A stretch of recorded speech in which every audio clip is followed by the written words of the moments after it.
Okay, dudes, here's the scary part. Now we're going to start with the fading of the paint. Now, there's a couple of ways to do this. You can do it this way that I'm going to do it now. This was the gray, which was Battleship Gray from Tamiya that we used for the base coat. This is what we're going to use now. This is dark sea gray, XF54. Now, if you do it, the fading with a lighter shade of your base coat, listen, you can't have any decals on it because that will go sit on your decal and it will just look crappy. You can fade that with something like this, no? Deck gray, okay? If you fade with this as a second color, as a fading color, you can put decals now and fade over it because that will not give it a color. The decal, the decals on this thing is white, so it won't give it a gray sheen over it. Okay, so it will stay white if you, whether you fade the paint with deck gray.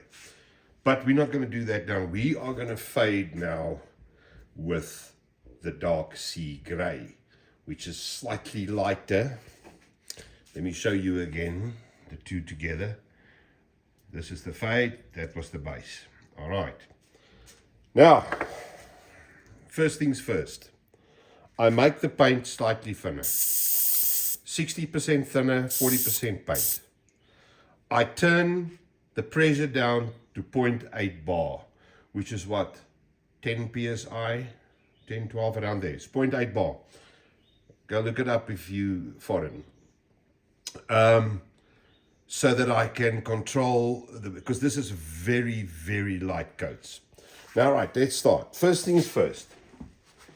The way this works is the middle of the panel, middle of the panel, middle of the panel, middle of the panel. This you leave, okay? Only way for me to show you is to actually paint. Right, careful on the trigger now. Very careful on the trigger. Far away. Look at the overall.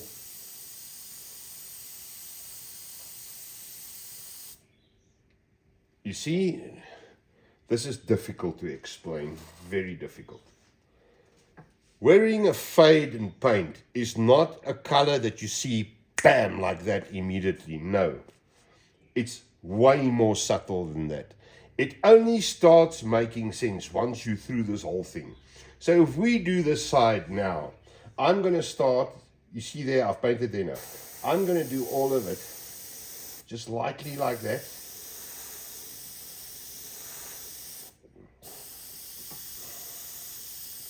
Middle of the panel.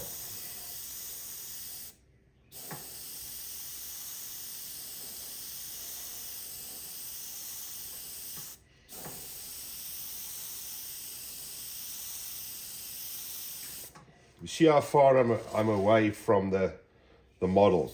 Don't go too close. You want the paint to disperse before it hits the panel.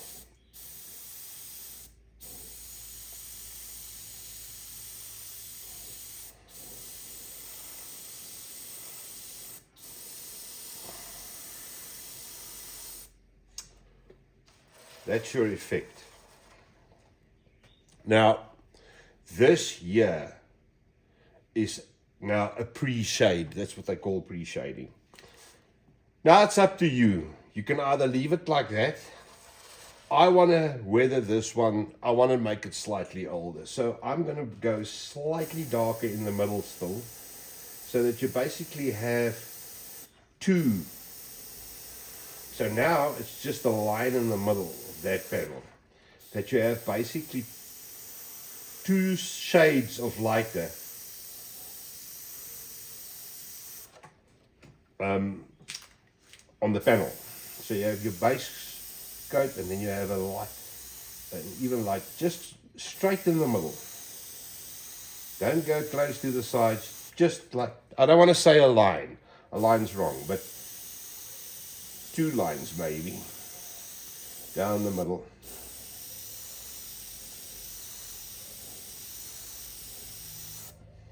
Okay, you see what I'm doing there? And you see what happens immediately. Okay, so now I'm going to repeat myself. You physically have 2 shades in there, and that's your effect. Now this is happiness. Once you're here, you are halfway there. You can now have a look, and you can make some of them lighter, some of them darker. This one, yeah, I think needs a little bit just there. All right. So let's do the other side the same.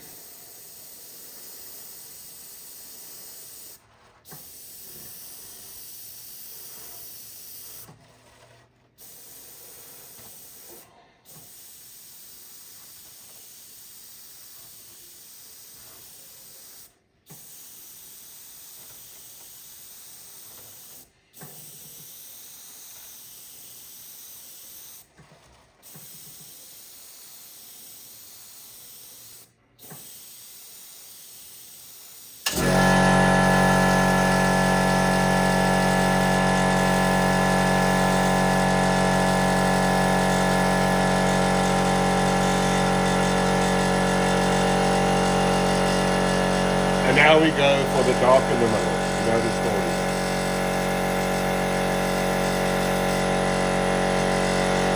Also, go slightly closer with the airbrush, because then you can actually see what the hell you are doing. So you see I'm slightly closer.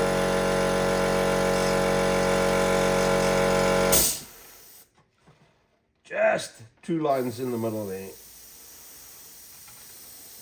Easy on the trigger. That's why you turn the pressure down.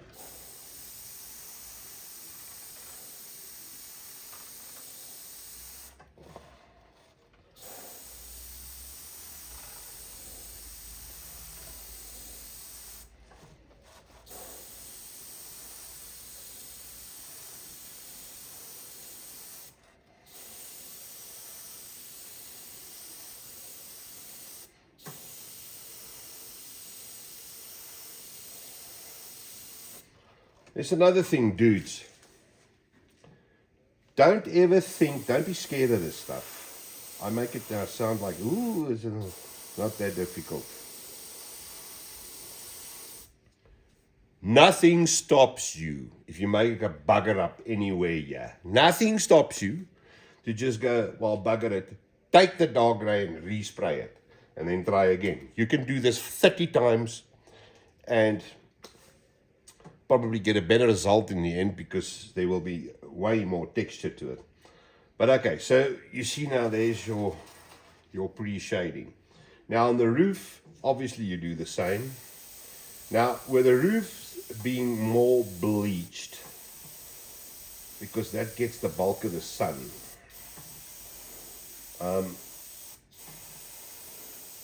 my final coat,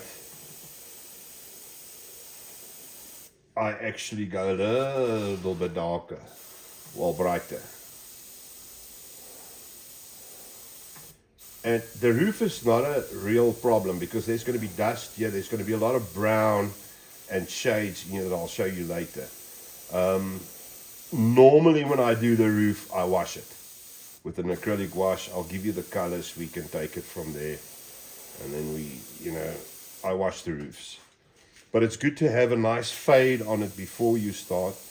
It's also not very imperative that you have the exact, there's no, that they all be exactly the same. So you can go, I'm going to do that one a bit.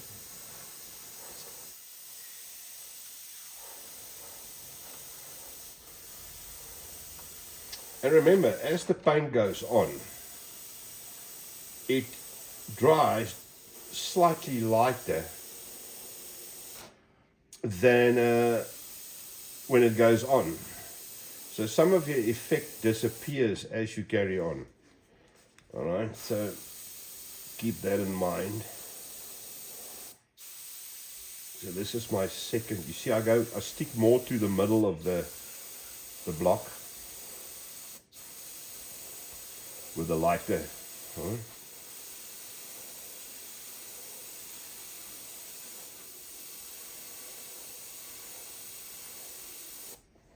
Okay, so there you have that. If you want to go for a third one in the middle and make your shade way more pronounced, don't pull the trigger back further thinking you're going to put more paint down. Rather go another layer like this over your previous layer in a fine coat, and do another one later if you want to. Don't try and do 2 coats in one. Never works.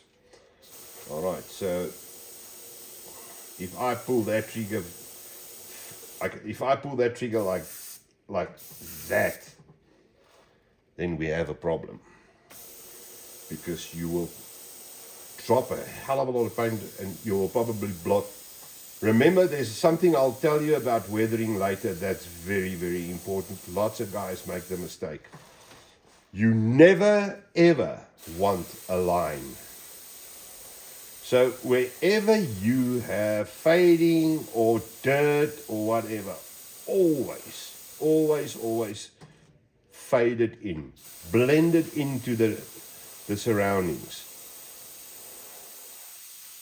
Look, I don't want to, this is Jaco's wagon, I don't want to now do a experiment and show you what I mean. But if I go, no, we're not going to do that now. I will show you on one of my wagons or whatever.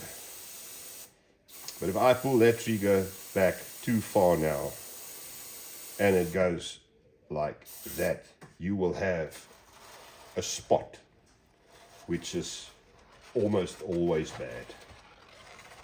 Okay, now the other thing, don't know how weathering works. That's nature's way. That's always very funny on these wagons that I've seen from the ones that I actually climbed on and looked at the top, is especially I think from the steam days, but also now with exhaust smoke and stuff trying to stick to the middle of the wagons, depending where it was in the consoles. Obviously the back it won't make a difference, but the center bit, that center rib, is normally a completely different color. It's the weirdest thing.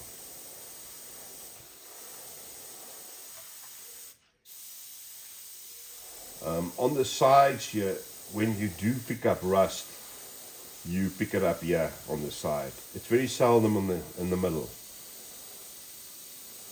So later on, when we start with the sponge technique and stippling and stuff on, then you'll see I will concentrate.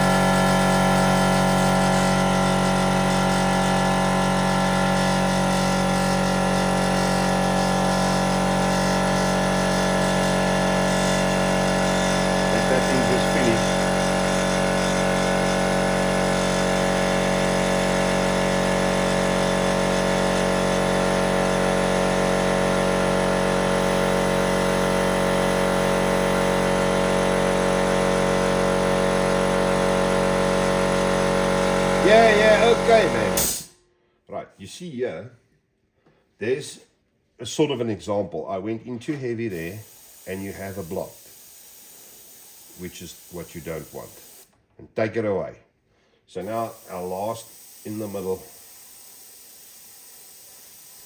much lighter than the rest.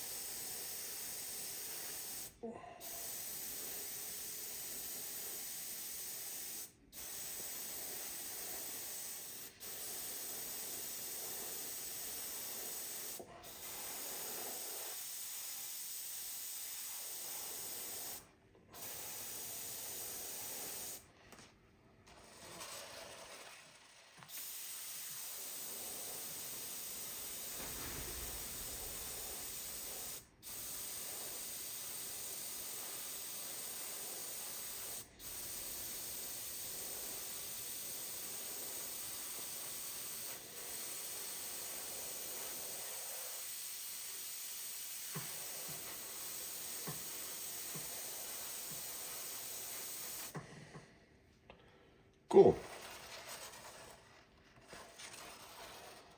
So there's your effect, your pre-shading all done.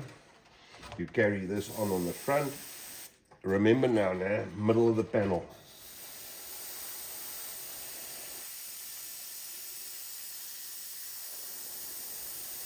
So leave a dark border, which is that's what I'm trying to say. Leave a dark border. Here there will also be a lot of extra color later. Because of the holes there and the wheels being open, a lot of dirt went in there. Alright, this is more for consistency than anything else. You don't want a model to look like you forgot parts. Okay. Right.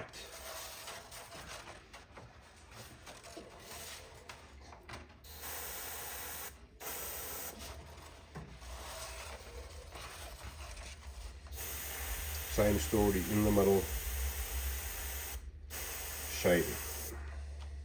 Okay.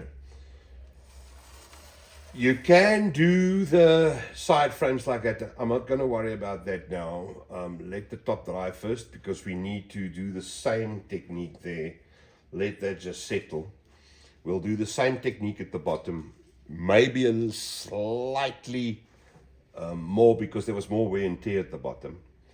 And you know, obviously when they wash these things, they always forget to wash under the catwalk. I don't know why, but they never wash it. So there you'll have you also have the fade, but you will have browns coming in there. You know, your warmer dust colors and stuff like that will come in there. But there's your pre-shading done. Now, with this being Tamiya, you've got two options now, how to go further. I will now go, once I've done the bottom and everything, and put my decals on. Now, we print our decals in-house. I've got a very good paper. It's not something that is very sensitive to surface textures. However, they do go on better, easier. They're easier to place if this is smooth. So you can go now, once this is done, and spray a clear coat over it, a gloss clear coat.